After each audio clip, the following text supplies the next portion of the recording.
Monday during a Georgia football season, which means I got a film study coming for you. We just stepped on their face with a hobtail boot and broke their nose. We just crushed their face. What is up, ladies and gentlemen? Welcome back into the channel. Got a lot of return viewers at this point in the week. Hope you've been enjoying it, particularly if you're a new user, a new viewer, if you will, on the platform. As always, subscribe, like, hit that thumbs up button if you like what you're seeing. Today, our final film study of the week, and we're going to take a look at this Tennessee defense, a much improved defense, and one that can be kind of misconstrued in terms of like just box score scouting them. If you box score scout them, you will find out that they're above average to pretty good against the run and horrendous against the pass. Well, there's a big explanation as to the reason why, okay? You're going to see tonight they are very, very adamant and upfront about their willingness to stack the box. No fear about it. Okay, no fear about playing single high safety, no fear about playing man-to-man coverage, no fear about leaving corners one-on-one on an island. Guys like Brandon Turnage that were at Alabama got sniffed around by Georgia and then ended up at Tennessee, like those kind of things. Retreads all over the place. A guy in Byron Young that Georgia was recruiting out of Georgia Military College as well. Some really, really good retread athletes that are playing at like high levels right now in terms of effort and output. And for stretches of the game, they can turn you over quickly in terms of getting you off the field. Not necessarily creating turnovers. That's kind of a up and down thing anyways. But in terms of being able to get you off the field, there are spurts in football games against really, really good football teams where they can stack a bunch of good, really, really solid possessions defensively up because they're so willing to and committed to stopping the run. Okay, so you're going to have to be willing to put up off our points against this defense. You have to be willing and able at running into heavy outnumbered boxes, less than favorable looks, if you will. All right, again, appreciate you guys for being here. Still a shout out to the sponsor, thegramcode.com. Promo code Brooks25 will get you 25% off. If you like anything that you are seeing, we're going to have another private film study for Patreon-only viewers tonight, most likely. Patreon.com/Brooks Austin. Appreciate you guys for being here. Or maybe we'll just lounge and hang out, man. I'm pretty exhausted of seeing burnt orange. No offense to the Tennessee fans that have found the channel. God, that's some ugly shit. Let's shut up and grind the tape. Y'all are going to love that one. I know, man. Ugh, it's so ugly. My mama told me, not that I was ever D1 bound, but my mama always told me, you can go anywhere, son, but you can't go to Tennessee because that orange ain't in my color palette. Mama, I heard you. I feel that big time. Hey, I did notice something, as most teams, I think they're what we call a square gap slant team. Okay, they're going to slant a gap and keep their shoulders square. Let's slow this down for you can see, so you can see this. Kentucky's a good study in the sense that they're going to get in 12 personnel, you know, a Y and an H right here, and they're going to have a Z and an X out here, and they're going to play out an I, right, with the Q and the H. That's a simple study for folks like me that are trying to see how Tennessee, will personnel match with Georgia. They're a terrible study for watching them run stuff effectively. Hated their game plan. They were way too tight and condensed against this football team that likes to be tight and condensed. Safety's going to end up rolling down into the box. I promise you that. And they're always going to play single high, okay? Man-to-man on the outside. And this guy back here is manned up with the tight end. All right, so there you go. A good look at who they are and what they do. Now, you're going to get a look at the slant here, the square gap slant. Watch them slant one gap, okay, and keep their shoulders square and get upfield. It creates a lot of penetration and a lot of confusion for basic combination blocks, okay? That's the whole purpose of it, while also keeping shoulders square so we can take on and shed blocks effectively and not give up a short surface, okay? Go to the next clip right here. I think they're really well coached in the run. Not only are they good against the run because they commit a bunch of bodies to the box, okay? That guy's at 9 yards, 10 yards, 11 yards. They commit a bunch of bodies to the box. That's why they're good against the run, but they're well coached as well. Take a look at 11 right here, and then I'm going to show you another clip of a guy who doesn't run it as well. Watch 11. He's going to get basically a counter read. He's going to have a puller coming his way, okay? And it's not the tight end. The tight end ends up kicking. Damn it. Here we go. Let's go back. Tight end ends up kicking.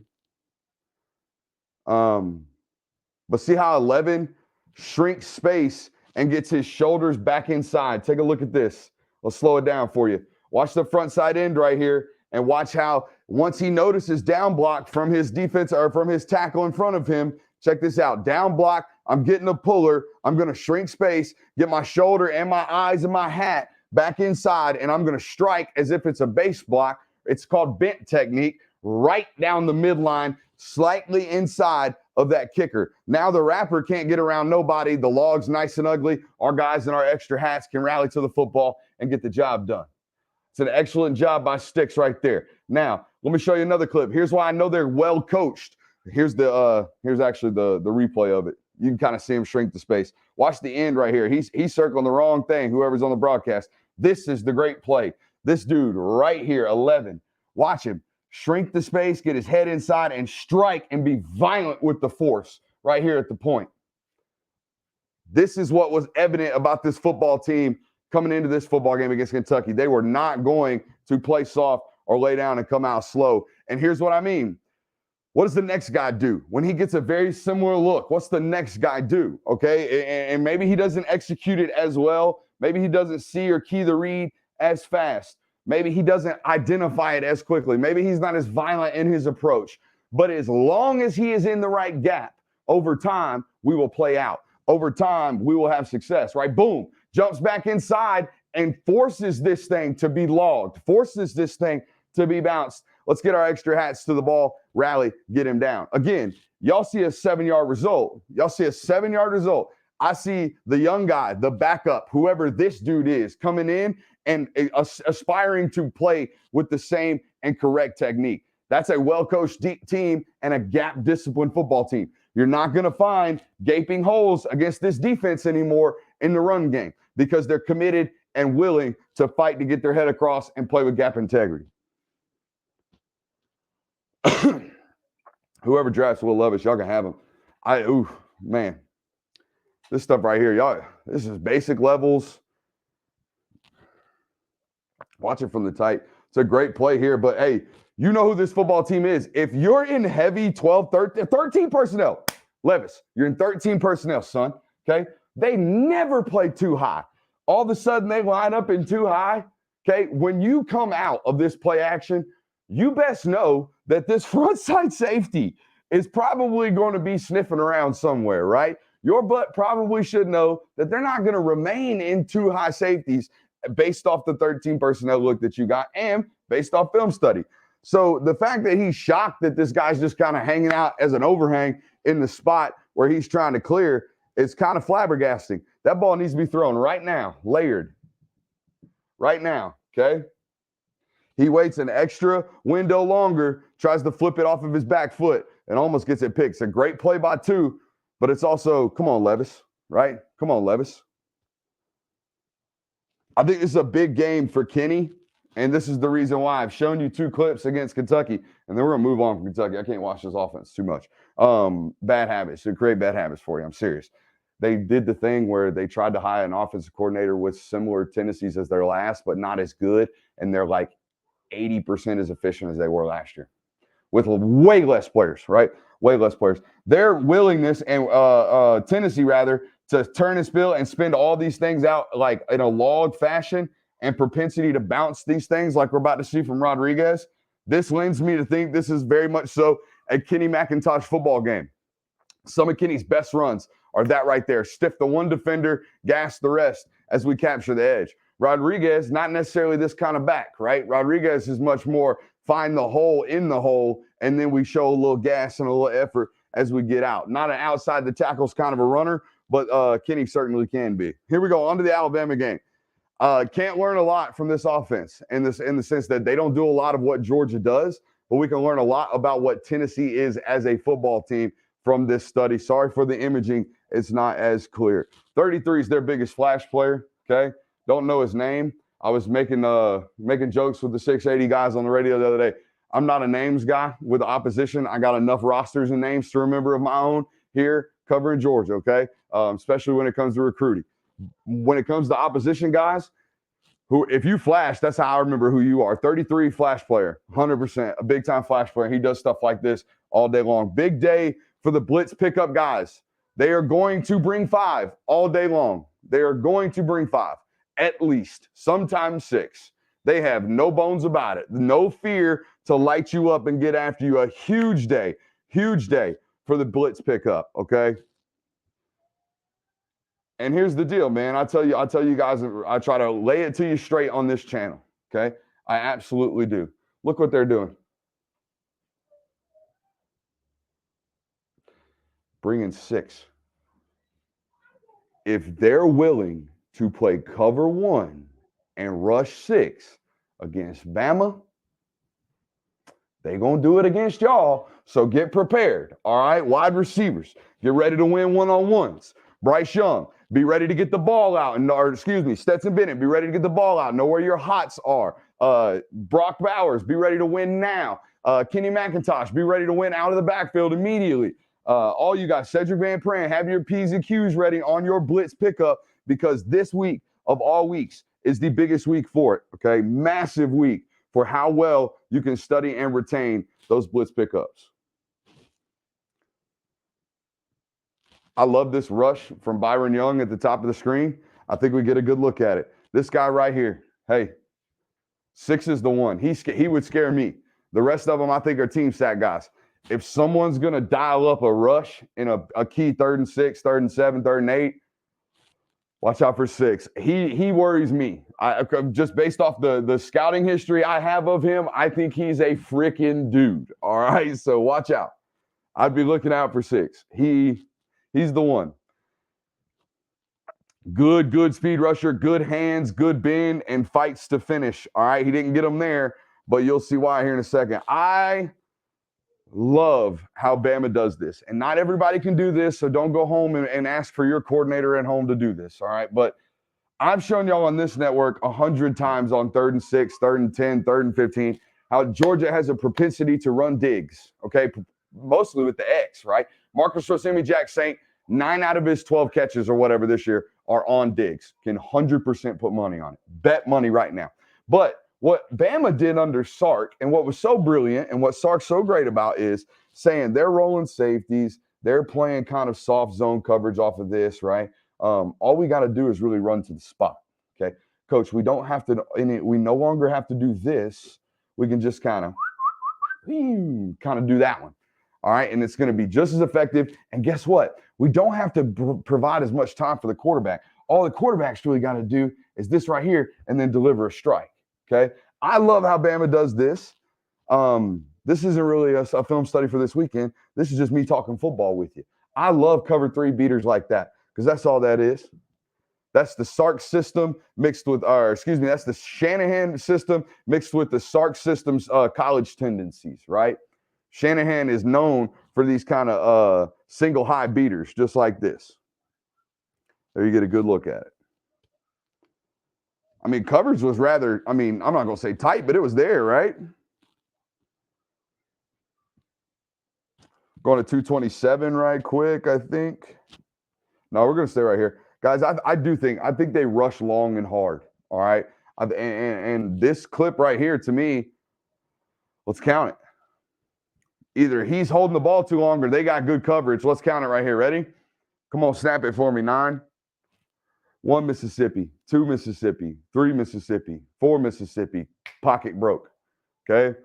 Gave him 4 full seconds before the pocket actually broke. But look at the guys up front. There is no dead rushes here, man. They're all working. Now, could they have gotten there much, much faster? 100%. But understand, echo of the whistle type football team. Echo of the whistle type football team.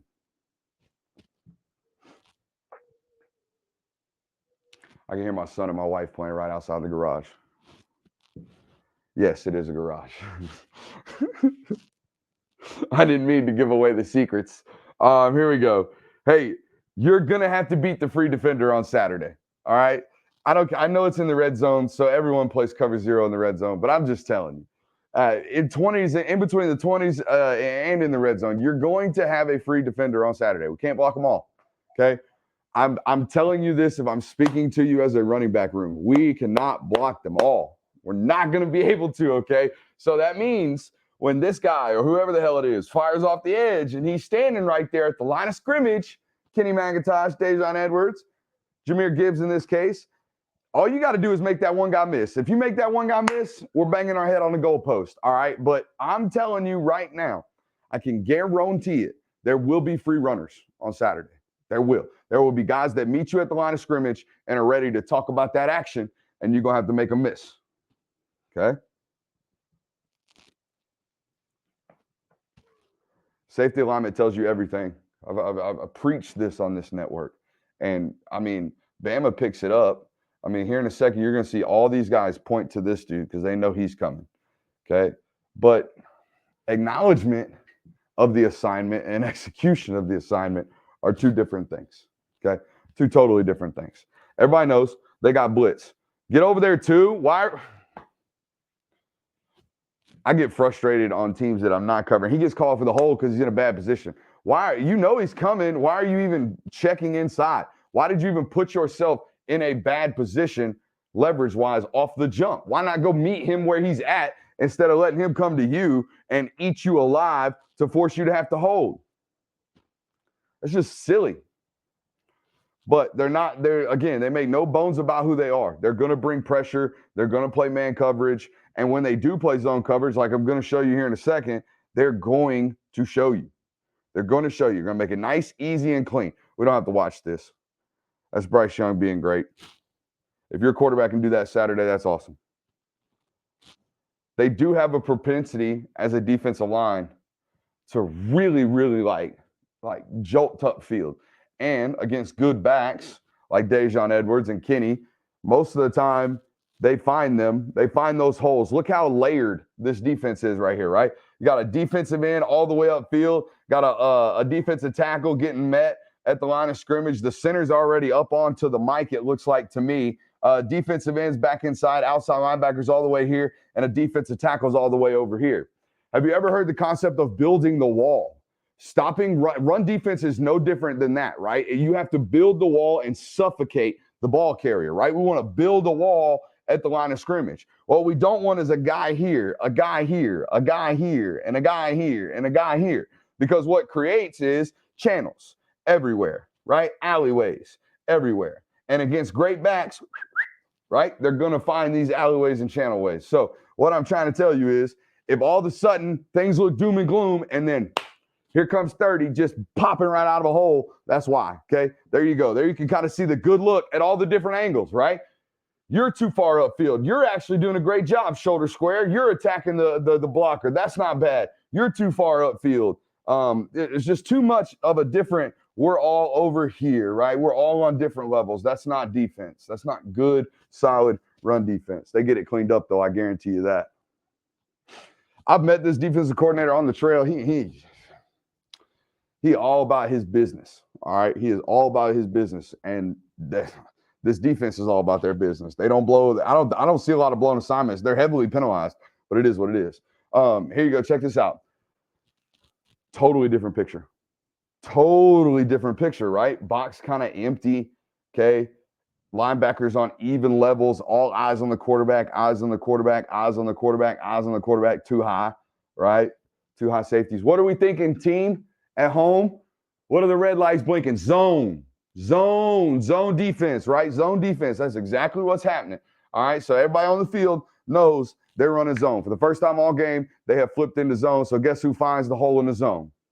You guessed it, 9. Check it out from the wide or from the tight. It's so clear. It's clear as day zone, right? There is no hiding it. There's no being able to disguise it. I don't even have to send motion. I don't. All I have to do is wait for one of my guys to clear into one of these spots, right? I mean, that's quarterbacking 101. Make it nice and simple. Make the picture nice and clear. The only thing to me that they're going to disguise is where pressure's coming from. You're going to know what coverage they're in, by God. You're going to know that from outside the stadium. You're going to know that from outside the stadium. Big week again for the blitz pickup.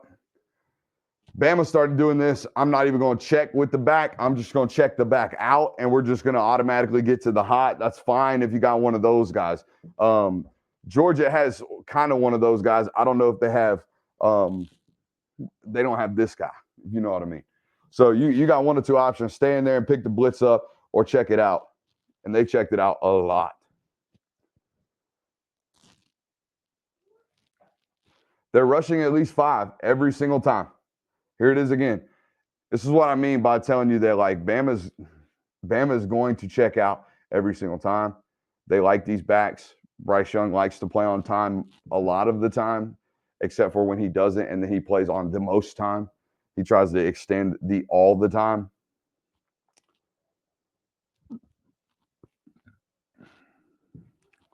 .357. If Georgia's receivers can't win their one-on-ones outside, you're going to have to see them kind of empty the book on the screen game. And you kind of see Bama has a screen game in general. They just get to it whenever they get to it. But Georgia's edge screen game, particularly like the perimeter screen game out here, is so vital to their success of their offense. It's a lot of what they do, right? I think they're going to have good success against these guys out here on the perimeter. I think they can block them, and I think they can run away from them. They can't beat them. They're going to have to block them, is what I'm trying to tell you. Because they're not going to be able to sit back there and try to find or give guys opportunity and time to get open, all right? If you can't create space early, we're going to have to get to the screen game like this and make them back off of us. A lot of free defenders. I'm telling you, you're going to have free defenders Saturday. Who can make a miss? Whoever can make a miss is going to win. And it also is going to take this from Stetson Bennett. All right? On the goal line here, they switch it up. They got a man indicator here, but everything else is zone. They're playing a soft zone on the goal line. All right? The shift right here indicates it. Let me zoom it back for you so you can really see it. Here we go. Watch as they run this orbit motion, okay, as they bring 13 right here behind the line of scrimmage. Watch as these linebackers, they just bump, right? If there's a bump and not a run, okay, as in there's not a run clear across, they're clearly in zone coverage. So what does this mean? This means as a quarterback, now I know I got to buy time. It's time for me to create a play. How many times can Stetson do something similar to this? I'm not saying he has to be this, okay? But he's got to be special Saturday. We all know this, just like other people got to be special. Malachi Starks has got to be special, okay? Defense, Jalen Carter's going to have to be special. There are football players that are going to have to be special. Stetson Bennett's one of them. He's going to have to do things like this. And when he's got guys running downfield wide open and they get blitzes picked up, he's going to have to hit his shots. That's the most important thing, more than anything else. All right, guys, it has been a really, really long week here on the channel. If you've liked it, show us your support in whatever way you physically can. Like the button or hit that thumbs up button on the YouTube page. Subscribe to the channel as well. We went over 10K, so shouts out to us, and subscribe to the YouTube or the Patreon audience as well. Patreon.com/Brooks Austin. I'm gonna go take a break, maybe drink a beer. I don't know. We're 6. We'll see you. Love ya.